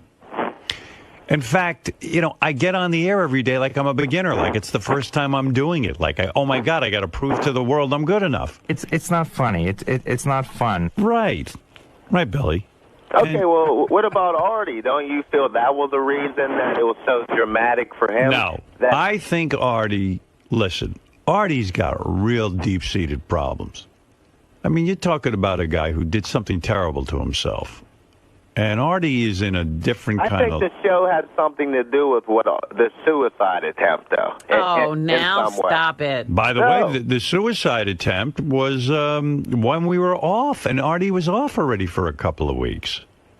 So, He didn't have to come in here every day. I mean, the smart thing to do is to do it while we're working. He was off. The reason that he tried killing himself because he was so lost that he was going to give up such a great job and give up so much money and everything that he couldn't believe that he was able to do that to himself. So he said, if I'm going to do that, I'm going to kill myself. I don't think you're on target with that at all. And by the way, I don't even know what drove Artie to get into that kind of shape. But, he's been suffering for a long time. His addiction's been a real problem. He chronicled it in a book. He spoke about it here many, many times. Artie had also tried to kill himself when he was at Mad TV. He wrote about that in his book, if you remember. So I don't know that it's this routine. I think Artie's got some bigger issue. It's not work, per se. I mean, Mad TV... as demanding as it wasn't this show. It was a different kind of work. Lots of people go to work every day and feel pressure, but they don't get driven to that extreme. And certainly in my life, I have felt that kind of pressure coming up in radio, but I never, ever would sit there and go, oh, my God, I'm ending it all because I can't take the pressure. It's just not in my makeup.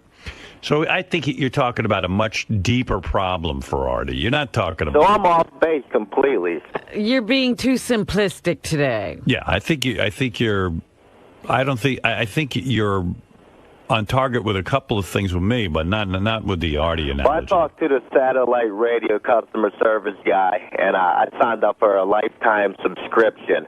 And what he told me, an Indian guy, he guaranteed that you're going to return because he said you have nowhere else to go. He didn't say that in a negative way. He just said you're not going to terrestrial. That's not really an option. You don't want to be censored. The only place for you to be on the radio is Sirius Satellite Radio. So the guy who takes your order? He knew? The guy from India? Yeah, I think I think we outsource it, like most companies to India. And a lot of people tell me to Hello? Hello, this is Haji. Kevin. Look, I do believe that Howard Stern will be back. Where is he going to go? And Robin has some nice cans. He reminds me of Mahatma Gandhi. They had to shoot him to take him out. That's right. He's going to just sit there. No, Indira Gandhi. He reminds me of Mo Gandhi. Or Monty Gandhi. Wow. No kidding. Auntie, too, at the same time. Well, that's a pretty good rap that guy has. I love it. We got to call him and see what you're doing. So that's nothing. He doesn't have any inside information. No, I don't think the guy in India does, but I like that he's speculating. So do you think Artie is laying in bed and listening to the show every day and hearing everything that's going on?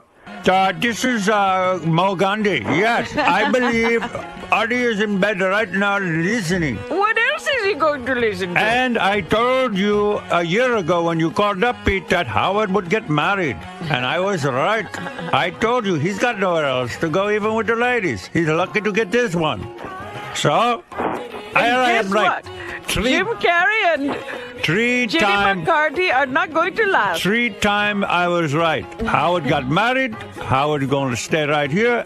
And Artie is listening. Artie is listening in the bed. And Buzz Aldrin will be eliminated from Dancing with the Stars. And don't forget, I know your real name, Pittsburgh Pete, so don't try to fool with me. So you're okay. But who I look at it is who's telling these Indian guys what to say? That's coming from the top, and who's at the top telling them? Is Karmazin? Yep, Mel, believe it or not, flies to India once a week. Mel Gandhi. Let me look at the bullet points. I wasn't going to reveal this, but Mel Karmazin. They call him the Great White Jew over there in India. He flies in on a magic carpet, and he instructs these Indian guys what to say. Because it has to be a common question, you know. I'll get a lifetime subscription if I know Howard's coming back for at least another 5 years, and they're ready to answer that question. As soon as he answered it, I signed up. Yeah, so it worked. They have a book, I believe, and they go like this. You go, hold on 1 second. Howard's done. He is not going anywhere. What the hell did he know? I've got that page dog-eared. Most question is like this. Who knows? I mean, that's crazy stuff. I mean, I've heard other things like guys in customer service saying stuff about me. For a while, they were asking people to answer a survey. Oh, yeah? About whether they would cancel if I left. Oh, really? I didn't hear that. Yeah, that was going on for a while, and I kind of complained. I said, what is going on over there? Like, do you survey about Oprah or anyone else? So I don't know. Then I heard it stopped. I don't know. I mean, I didn't really care if they want to survey. I mean, that's their right as a company to survey, but it just seemed kind of weird to my audience because a lot of people were calling in going, it was kind of weird. They go, I got a survey. Yeah. So I said, I don't know much about it. And I don't know what would possess a guy in customer service to say that I have nowhere else to go. Is that written in the book, actually? I mean, he might be right, but... He said that in a positive way. The only place to be is serious, and that's a big part of you and all that. I don't know. You know, I signed up for it. Hey, he convinced you. I wish you had taped that. I would have loved to have heard that. Listen, Howard is a loser like you, Pete. He has nowhere to go, and you have nowhere to go. So I believe you should sign up for a lifetime. And you know, according to my religion, you will have 8 lifetimes. I believe in reincarnation, and even this lifetime subscription for your next life will be carried over. So there you go. You will come back as a Boston Terrier. And you will have your lifetime subscription. And take it from me, Leroy. Here's my credit card. Right. And listen to this beautiful music. This is from Indian Idol. You give rich customer service. First you put the plastic in your suitcase, then you light your shoes on fire. All right. Oh, can you tell us what's going on with Artie? Speak to us honestly a little bit. What's really happening?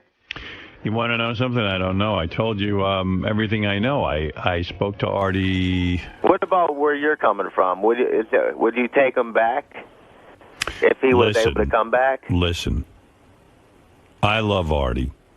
Artie's the best. And I guess, hey, listen, this is such a discussion about how Artie is feeling and how Artie is doing. And I mean, you know, I would have no idea.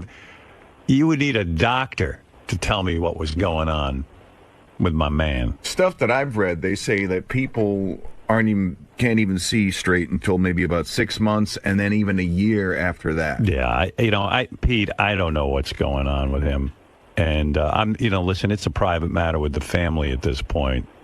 Okay. And Artie has called me, and we've spoken, and I called him once, and he called me once, and he sounded really in good spirits when I spoke to him. He said he was making a good recovery, and I was really happy to hear from him. And I think I think the world of him. I think he's just a wonderful guy.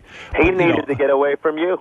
Maybe he did. Maybe. Maybe that's something he's going to have to live with, Pete. No, I told him to leave. You did? I told him to Gandhi? leave. Yes, I told him to leave.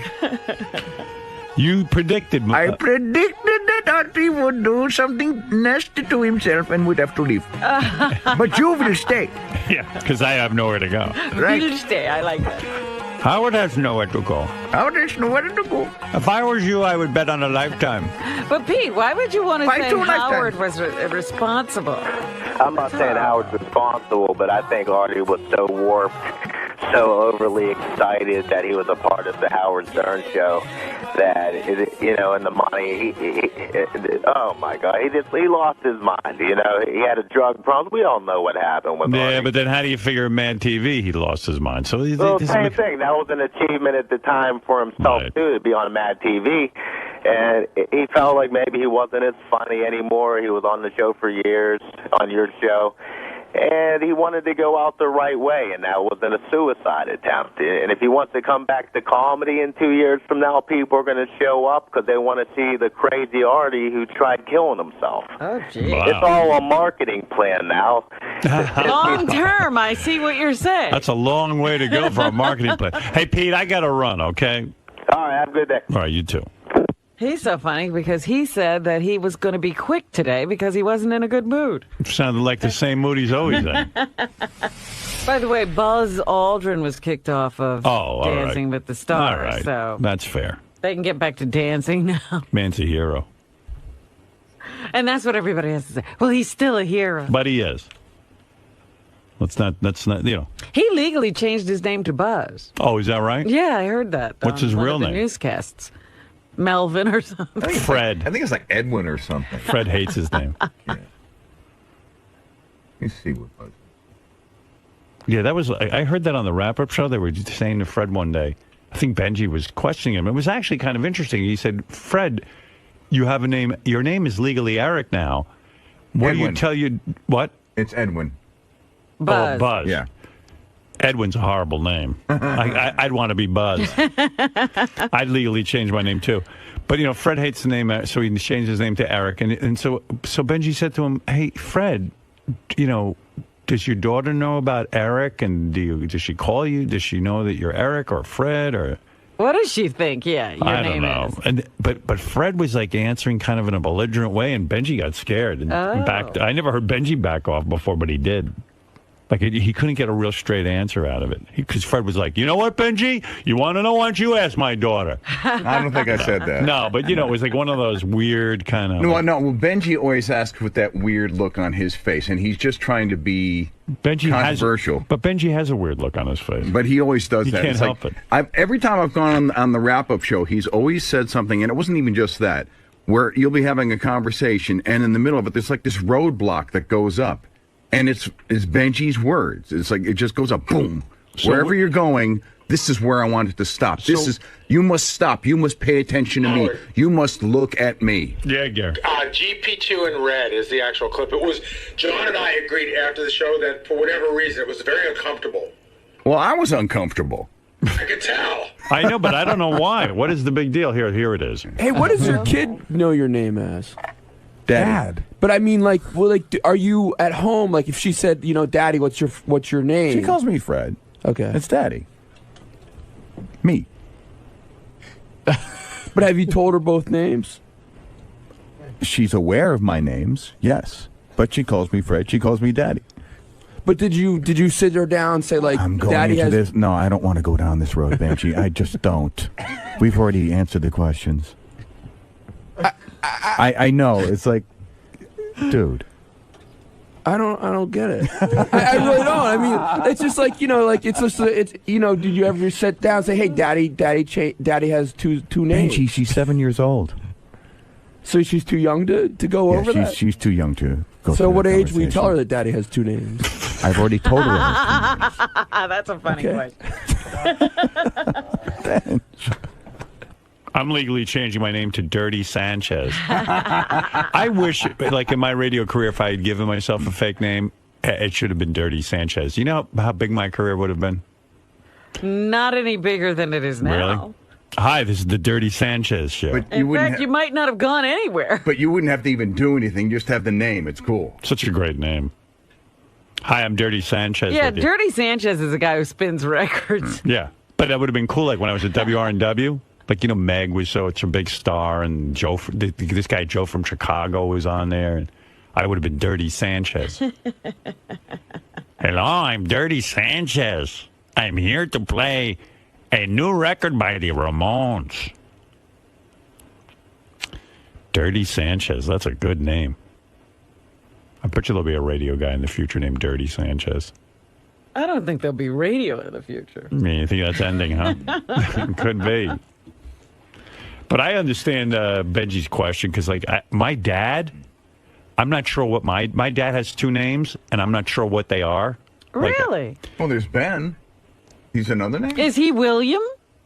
No. It's a weird thing. You see, my dad and I don't really talk about stuff that much, but I think his legal name is Bernard. Oh. And why did I say William? I don't know. But there's something weird going on where his mother, it was an immigrant, obviously, and I think she wanted it. My dad's told me this story 10 times, and I still don't get it. Like, it's, again, like Fred, you never speak about it. His mother went, and on the birth certificate, they wrote down Bernard. Mm-hmm. I think my dad's theory is that they wanted to call him Benjamin, but they couldn't understand his mother when they wrote the name on the birth certificate. Benjamin and Bernard don't sound anything alike. But they used to call him Beryl because they were from Europe, and Beryl is Ben. And my mother calls him Beryl, and Beryl. But then there's Bernard on his birth certificate, but then he's Benjamin. It almost sounds like Shemp's story. I don't know. I forget what Shemp's real name is. Right. But well, I'm just they telling couldn't you. pronounce it. And I don't know if my father's name was supposed to be Benjamin or his name is supposed to be Bernard. It's some weird fucking thing that goes on, and I don't know. But Beryl is Ben. It's not Bernard or Beryl Benjamin. is Ben in Yiddish. Oh. I think. So I don't know. There's just a lot of names being thrown around. But I think my dad's Bernard. Okay. But everything on his documents, everything's Benjamin. Really? Yeah. Did his mother have an accent? Oh yeah. That's why, because his father barely spoke English when he died. Wow. And I just knew a few words. You know. But if she was saying Beryl I don't know. My mother calls him that.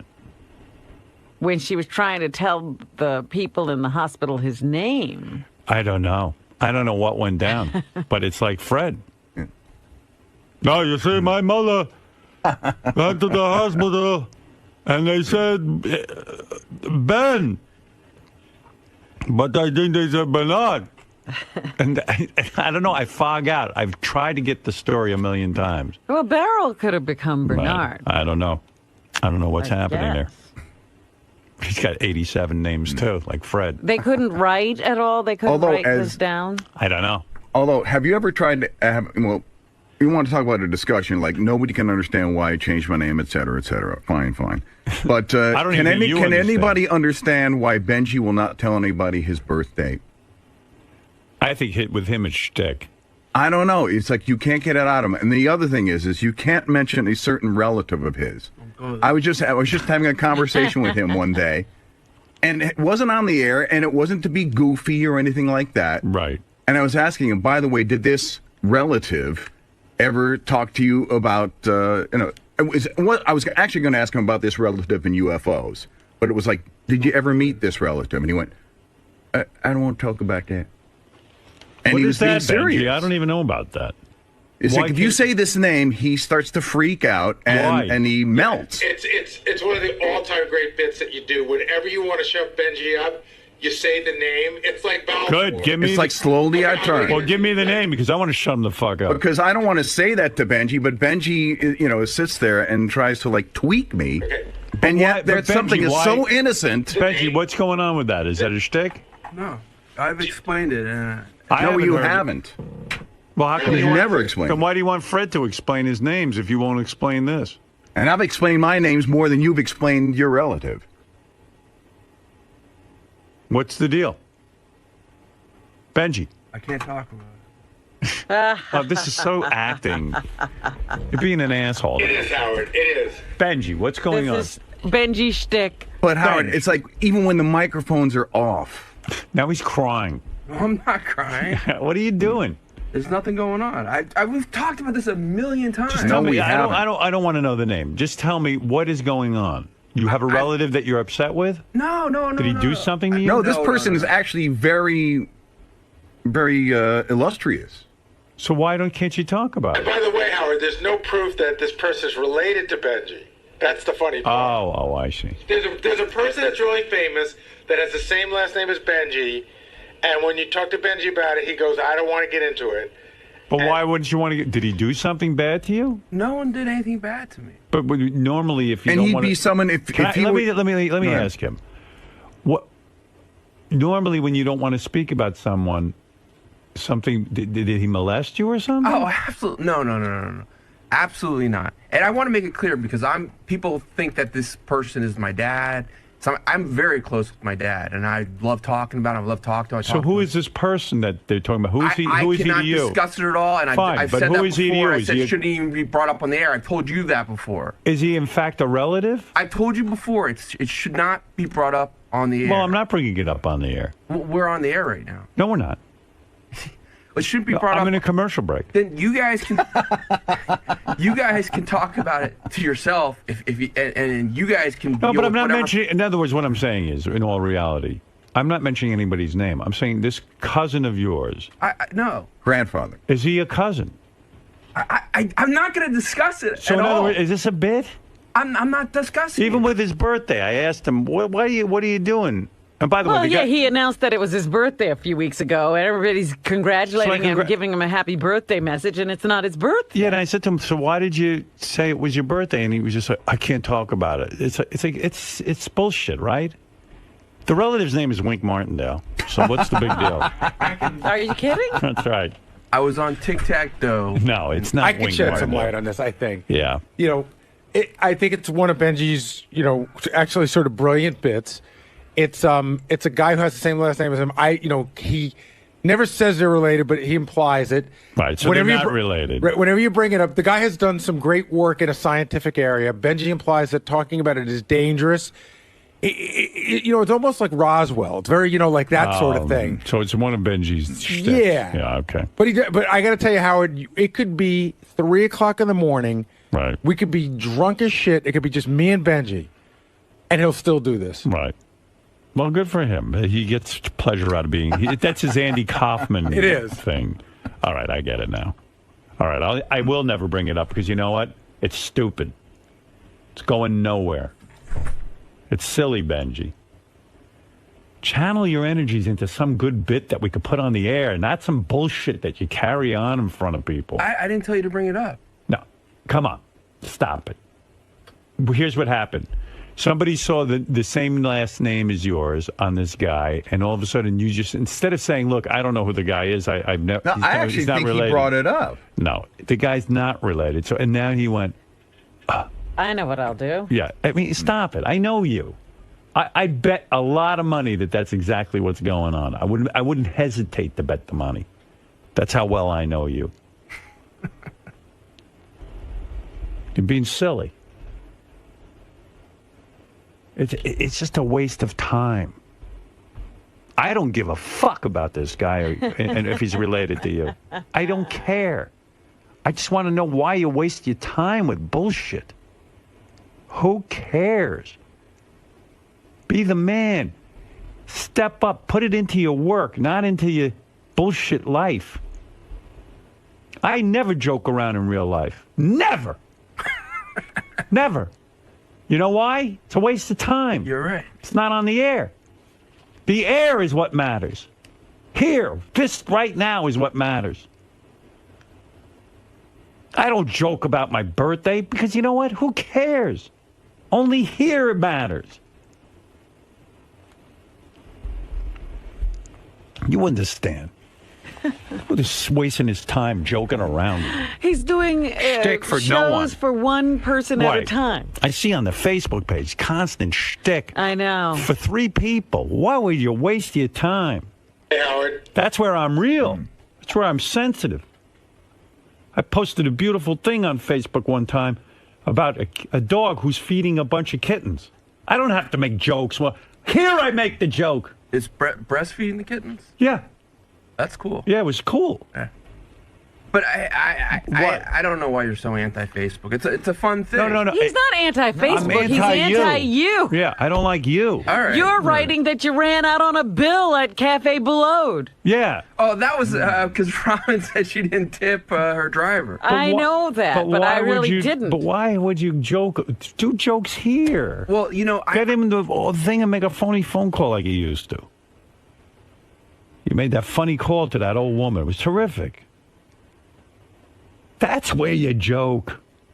That would this relative. There's no relative. I know there's no relative. I know it's a guy with the same last name as yours, and that's what's going on. And you have no story. And you so have you no make story, so you put that weird face on when we bring it up. I saw the whole shtick already. It's boring. It's not worth it for two people. I'm not trying to. Yes, you are. You originally brought up the guy's name. He did. Yeah, I know you did. Listen. I got you pegged, pal. I wish you were my son so I could straighten you out. I'm very close with my dad, and I love that he's Well, my dad. he's not the good dad for you. I'm the better dad. I'm your better father. No, you're not. You're goddamn right I am. My father wouldn't tolerate nonsense. You're a great. This is nonsense. Great person to work with, but you're full of nonsense and waste of time. You're a talented guy. I told you that. I've sat with you privately, told you you're talented. But you waste a lot of energy. I thought you told me privately I'm a waste of time. No. I told you on the air you're a waste of time. Here's where I'm real. No, seriously, Benji. You got talent, but don't waste your time. Don't waste everyone's time with the nonsense. Guys, Howard, if you can, the guys have been sending me notes. I guess the guy in question, again, whose name we won't say, was involved in alien autopsies during the Eisenhower administration. Oh, so it's a whole thing. Okay. Which turned out to be a hoax. I can't talk about it because Benji's from another planet. That's the real secret. I believe that. That I understand. Listen, you're a talented young guy. Get out there and light the world on fire. Stop with nonsense. Howard, just one more thing, because the stuff keeps coming in. That we got that off Wikipedia. Some people think that Benji actually created the Wikipedia page. Yeah, Of course he that did. would make sense. Yeah, of course he did. Oh, look at what the That's nonsense. funny. It's funny, but it's I know it's funny to two people. You know what? It's like the guy who wrote the book from a white to a Negro. It's like, who's going to buy this? Exactly. It was a big waste of time. Right. All right. That's enough with Benji. I'm sorry. I see it's 7:28, an hour and 28 minutes have gone by, and I haven't taken a break. And I really have to get it to one. Patrick, what is it, please? Hey, yeah, am I on? Yes. Yeah, it's just I'm wondering how good of a writer Benji can actually be. I've never actually heard him say anything funny ever. So No, he's a funny writer. He writes stuff for me behind the scenes. He does stuff. He's good. He's a funny guy. Trust me. I got a lot of faith in Benji. He wouldn't be sitting here if I didn't. But he does waste a lot of time. Yeah, I've just never with nonsense. But that's parenting. He needed parenting. I had parents, I still do, and I'm really. I understand you do, but they're too lenient with you. They messed up. They messed up, is what we're trying to say.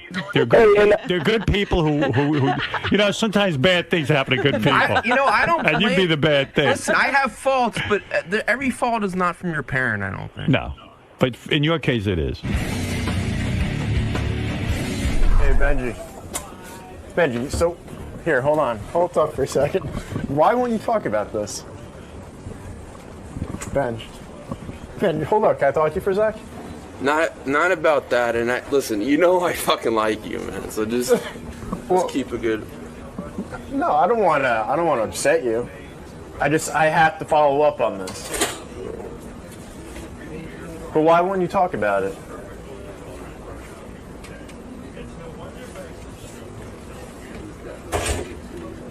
Bench. Can I come in? Yeah, but I don't. All right, fine. What are you laughing about? If you talk to me about anything, listen, it's like so stupid. Like I don't want to make a big deal about it anymore. But why? What is it about this person that upsets you so much, or just bringing it up gets you so upset? I'm not upset about it one bit. Okay. But story. You obviously are, because this isn't the normal Benji we see every day. Your whole demeanor changed when this was brought up. Just be quiet for 1 second so I can let the stream start. Don't film my character. No, I'm not. It's big when it's hard, but it's just not. I just gotta relax. Here it comes. It's coming. And if you don't shoot the peep, it's very yellow for the thing vitamin B. It's right there. Dude, that was fucking great, man. That fucking. You know that relative? Come on. What? Tell me. Here's what I don't know. Come here. I gotta ask you one question. Look, seriously. What I want to know about him, forget him, but why would it be an issue? Like, let's say you're related to Hitler. Like, what? Why would someone come after you? Dude, it doesn't make sense to me. That's the part I don't want to know. Like, if he was the worst person, was he a good person or bad person? Hey, Benji, quick question. Come on, seriously, dude. Benji. Does this involve people that work on a military base that allegedly doesn't exist? What's the name? Don't worry about them. What's the name? Just tell me. Tell me in my ear. Remember that time you told me? Wait, hold on. Remember that time you told me the name and I never said it? I'll whisper in the ear. I'll whisper the name in the ear. Right? I kept that. So give me this name. Dude. Give us the name. Is he dead? I know what it is. I'm gonna say the name. I'm gonna say it. Come on. It's Dr. Mengele. It's Dr. Mengele. That's exactly Nazi. Do you think you could be like part of that gene splicing with alien DNA? Do you That's think why Riley has anything right about what Riley says about the aliens? You know, the reptilians? Yeah. I watch V. Yeah. I think it's. You think he's onto something? You think Riley and Detlef like knew each other? Who's Detlef? Just cut it out. What's right? that name that they're saying? I don't know. I have no idea. Extra rock? Is that the name?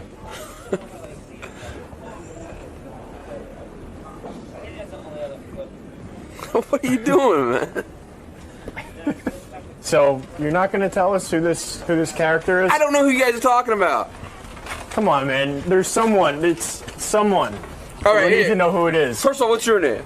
Chris. Okay, Chris. Tell me someone that you don't know anything about. Who's someone that you don't know? You're sure you don't know this person? Are you sure you don't want to make a comment on someone? You're Do not you want to related make a to this comment on person? someone? Who? Detlef. I don't know who you're talking about, man. So Fred, you got irritated with Benji about his questioning the other day on the wrap-up show. Yes. Now, what was it that really got under your skin? Was it the subject matter, or was it that just Benji's shtick, and you know that he's doing it on Probably purpose? a little of both. I think I've been on the wrap-up show a few times, so my irritation is kind of like in the past. It's kind of like, why is he doing that? But then again, I'm not listening to the wrap-up show every day. I'm not privy to everything that goes on. I guess this is Benji's thing. I spoke to John Hine about it. John Hine says this is what Benji does. We like it on the wrap-up show. So far be it from me to rain on Benji's parade. If that's how he wishes to conduct his participation in the wrap-up show, then Benji, you have my blessing. More power to you, dude. It's like I'm a big Benji fan. I like Benji. I may not get what you're saying all the time. I may not agree with your comedic route that you're taking.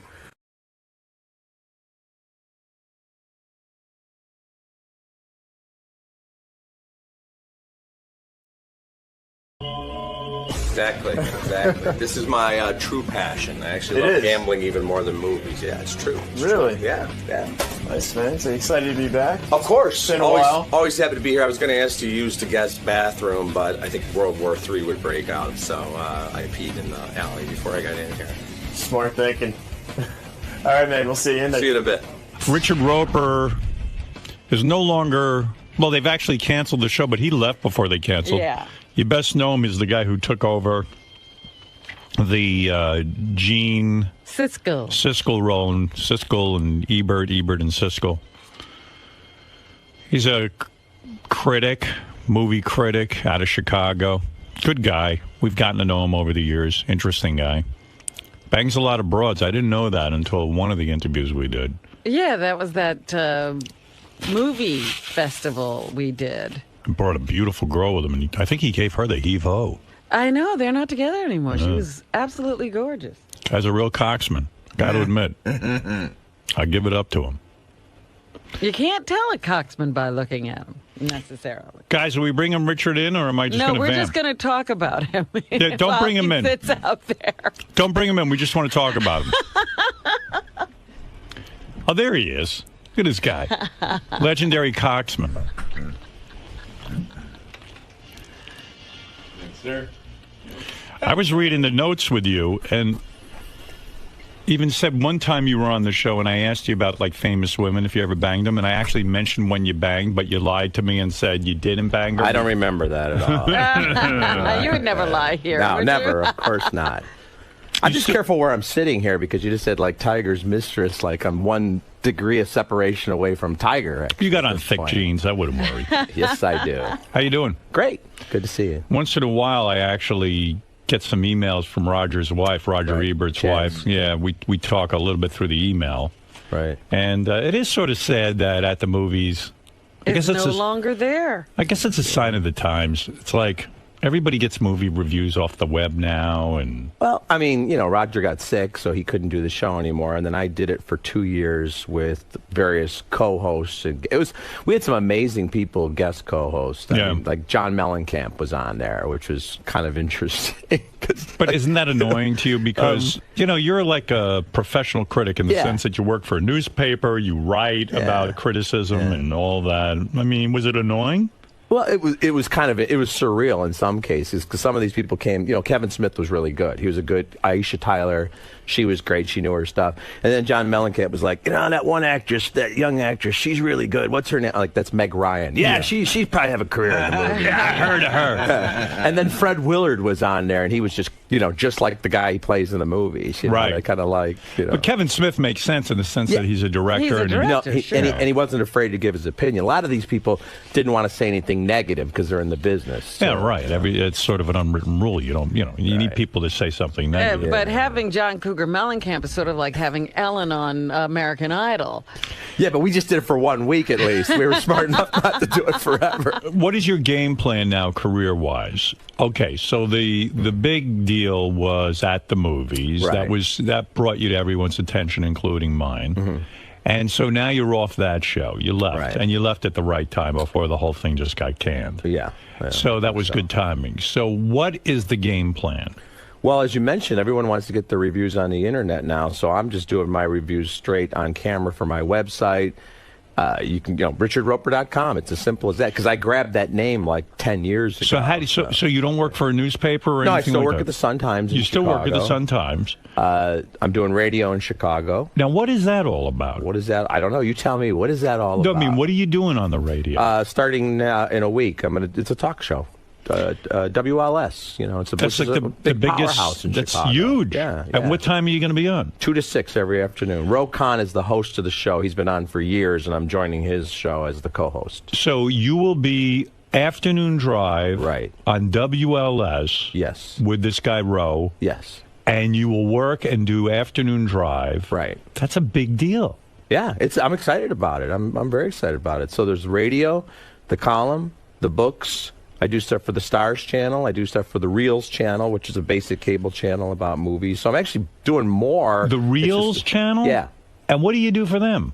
Movie reviews, talk about DVDs. Is this the deal the guys were telling me about where you shoot it out of your house? You're your own cameraman? That's the stuff I do for my website. Reels, I actually go to the studio and film stuff for them. And the them, stuff for your website, you film yourself giving a review, you put it up on the web, and they pay you for that. They do. Good Lord, they actually that's a good pay deal. you money. It's a great deal. I mean, you got a nice little setup with the lighting and the sound is all professional, but you only need just one camera. I go see a movie. I come home that night. You turn on the camera. You do the review. I ship it off to the professionals. They edit it, and it's on the site immediately. Isn't it amazing? You think about radio, and I bet you a lot of guys on radio will be jealous of you because they would give their left arm to be on WLS in the afternoons in Chicago. And here's a guy who did movie reviews, and granted on TV and all that stuff, and all of a sudden you get the afternoon drive Isn't that great? slot. Isn't that great? It is kind of cool. But That's you're why right. my dad told me never go into radio. Because some guy is going to come in with no experience to There's get a all good these job. million-dollar guys in Chicago who aren't getting callbacks anymore because all these personalities, as you know, terrestrial radio, they've gotten rid of all that. They have. And I did radio a million years ago, but the way to become really valuable, it's like the Conan O'Brien thing. When you're not on the air, people think you're great. Right. So there was a bidding war between two stations in Chicago. I sat down with one of these guys. I'm like, have you ever heard me on the radio? Nah, that's not important. Doesn't matter. You got name recognition. Yeah, you're great. You're great. You'll be great. But we don't know if you're great, right? Well, I guess we'll find out. I mean, you're good on this show. So it would stand to reason, though. But this guy wrote. Does he know how to work with you? Is he have a rapport? He's smart. He's good. He's been doing it for a long time. Did you Been have on a the show meeting lot. with him? Like go out and have dinner and say, "Gee, I don't know if we like." It's sort of like a crapshoot. When Robin and I were put together, a program director thought we'd be good together, but we at least had a little conversation over the phone to see if we could talk to one another. No, we've known each other for a long time, and I've been on the show a lot, so there's some foundation there. Now, I guess the key is though, like you guys always talk about, how much do you socialize because you don't want to leave it, off the air. You want to have all the best stuff on the air. That's probably best. Or you just spill the beans about what happened when you were together off the air. I'm excited for you. Now, you mentioned Conan O'Brien. Did you write an article about any of that whole late night nonsense? Of course, everybody did. Everyone it was the best did. material ever. All that stuff. That Are was you in going the on. camp that says, "Hey, Jay didn't do anything bad," or are you in the camp